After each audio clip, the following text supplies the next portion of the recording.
Je vais appeler André Loscrew-Pietri. Vous êtes le porte-parole de JEDI, Joint European Disruptive Initiative. Alors, rappelez-nous peut-être de quoi il s'agit. Vous étiez intervenu déjà dans un forum. Vous êtes à l'origine de cette initiative qui lance de grands challenges, de grands défis au niveau européen.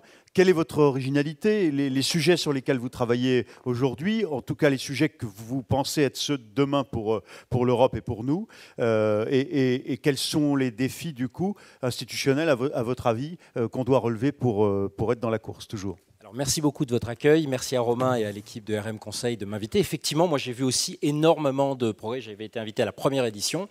À la deuxième, apparemment, j'avais dit des choses un petit peu incorrectes à la première. Donc bon, on m'a fait grâce, on m'a réinvité. Donc on me demande souvent pourquoi est-ce qu'il y a quelques mois, on a lancé cette initiative de créer une agence d'innovation de rupture sur le modèle d'ARPA, qui s'appelle donc la Joint European Disruptive Initiative, pour deux raisons. D'une, alors Aurélie Jean disait que les scientifiques devaient devenir des philosophes, elle a tout à fait raison, et moi je pense que de plus en plus les scientifiques et les citoyens doivent de plus en plus faire de la politique, parce qu'il n'y a plus cette chose qu'il y a le régalien d'un côté et l'écosystème de l'autre, on le sent tous, on parlait de la GDPR tout à l'heure, il a quand même fallu 5 ans pour la faire, donc si on ne se met pas, l'idée n'est pas juste d'être bon, mais d'être au moins aussi rapide, voire meilleur que les autres. Et la deuxième chose, on le sait également tous, en tout cas toutes les startups autour dans cette salle, c'est qu'il y a de plus en plus une prime au premier. Ce côté winner takes all à cause des effets réseau, etc. Et alors ensuite, bon, je ne veux pas devenir négatif, mais on peut se féliciter, on peut dire oui, il n'y a pas de licorne, mais on a la meilleure recherche. Malheureusement, vous voyez des statistiques comme celles qui sont au-dessus, tendent à montrer que ce n'est plus tout à fait le cas. C'est-à-dire que dans la barre des 414 papiers présentés à Neurips, qui est ce grand salon sur l'IA qui aura lieu dans un mois, dans quelques semaines à Montréal, au Canada, il y a sûrement énormément de Français. Mais quand un Français, oui, je comprends le côté éclairage et rayonnement de la France, mais à la fin, si ce sont des GAFA qui ne payent pas d'impôts et qui ne créent pas de valeur et qui prennent ces talents à ces 600 startups françaises ou européennes, je ne suis pas sûr que ça soit formidable.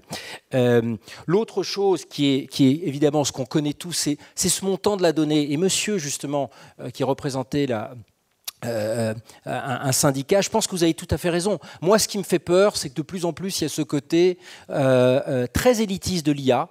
L'IA fait peur aujourd'hui à une très grande partie de la population et la vraie question c'est qu'avec cette accélération de la donnée, il y aura de plus en plus cette rupture entre ceux qui maîtrisent, qui comprennent et tout le reste de la population. Donc je pense que si on continue comme ça, on a vu que le début de cette espèce de fracture sociale qui est énorme. Alors on m'a demandé de parler des ruptures technologiques et toute l'idée de JEDI, c'est de lancer des grands challenges technologiques pour justement reprendre l'avantage en France et en Europe. Comment on n'est pas juste en train de courir après le lithium-ion, la fusée réutilisable ou les réseaux sociaux ou créer un Google européen, mais comment est-ce qu'on passe une étape? Comment est-ce qu'on joue le coup d'après?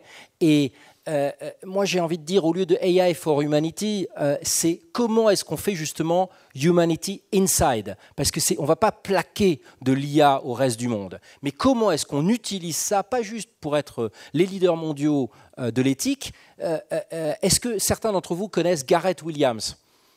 Probablement personne. C'est celui qui a inventé le feu rouge en 1923 à Cleveland. Bon, il a sauvé des millions de vies. Est-ce que c'est lui autant qui est rentré dans l'histoire? Non. Donc moi, j'ai le sentiment que si on en reste au GDPR, on aura fait quelque chose de très bien. Toutes les grandes plateformes aujourd'hui, regardez les billboards, les publicités de Google et autres, disent que la privacy est leur sujet clé. Mais ce qu'il nous faut, c'est le mettre en œuvre et qu'on ait des champions européens. Alors, les quelques thèmes sur lesquels nous, on travaille, et là, ce qui est aussi extraordinaire, c'est d'entendre que tout le monde parle d'Europe, mais à un moment, il faut aussi mettre les pieds dans le plat. C'est-à-dire, si on a une stratégie française, une stratégie allemande, une stratégie belge, extraordinaire quand même, qui a quelques mois, forcément, dans 2 ans, on n'aura aucune licorne européenne parce qu'on aura une fragmentation du marché. Et ça, ce n'est pas à cause de Tencent et de Facebook, c'est à cause de nous. Donc là, il faut un petit peu de courage politique pour dire ne faisons pas nos propres stratégies, qui sont évidemment tout à fait excitantes pour des dirigeants à lancer, mais faisons réellement quelque chose à l'échelle.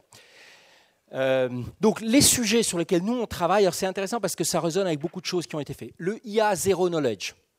Mon fils de 18 mois n'a pas besoin d'1 million de photos labellisées. Donc, Arnaud parlait de l'IA frugale. Comment justement on développe des réseaux neuronaux, des algorithmes qui n'ont pas besoin de ces millions de photos labellisées, supervisées ou pas.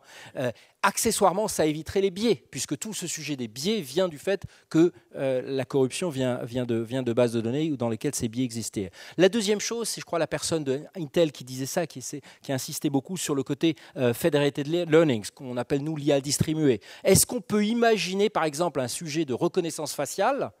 Moi, je pense que ce qu'on est en train de faire, c'est-à-dire mettre une cloche en disant on arrête tous les systèmes de reconnaissance faciale, moi, j'aimerais bien voir les responsables politiques pour les JO 2024 refuser aujourd'hui des systèmes de reconnaissance faciale pour protéger nos espaces publics. Évidemment, on a très peur aujourd'hui des systèmes proposés essentiellement chinois parce qu'il y a une grande base de données et 100 000 caméras, mais quand on voit la multiplication des événements type préfecture de Paris et autres, il va y avoir une pression politique pour le faire. Donc il faut d'urgence créer des systèmes qui sont distribués, où il n'y a pas de système centralisé, qui remplissent la même mission. Voilà. La troisième chose, c'est tout ce qui est l'IA personnalisée. Aujourd'hui, je suis prodigieusement agacé, comme vous tous, que quand sur Amazon donne l'impression de mieux vous connaître. Est-ce qu'on peut réapproprier, là aussi c'est un sujet presque social, c'est comment est-ce qu'on fait une IA portable ou personnalisée, c'est-à-dire qu'en fait on emporte avec soi, c'est vraiment l'individu qui reprend le pouvoir. Ça sera un challenge qu'on lance également.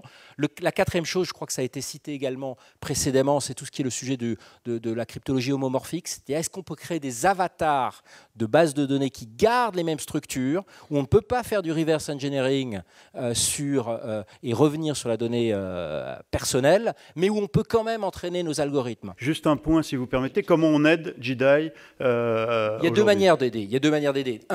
Aujourd'hui, on engage dans 22 pays européens la plupart des dirigeants de start-up, des patrons de centres de recherche, qui nous aident à identifier le coup d'après. Et ce côté disruptif, de ne pas penser linéaire, vraiment est assez compliqué. On a besoin de mettre autour de la table 2 tiers de spécialistes et 1 tiers de gens qui vraiment nous permettent de sortir dans le transdisciplinaire. Et la deuxième chose, c'est plus un appel aux politiques publiques. Quand je vois aujourd'hui le désert qu'il y a, par exemple, sur les relations franco-allemandes dans l'IA, alors que c'est affirmé dans tout discours politique, il n'y a rien. Enfin, le député Éric Bothorel, je ne veux pas parler en son nom, je ne sais pas s'il est encore là, mais me confirmer qu'il n'y a rien.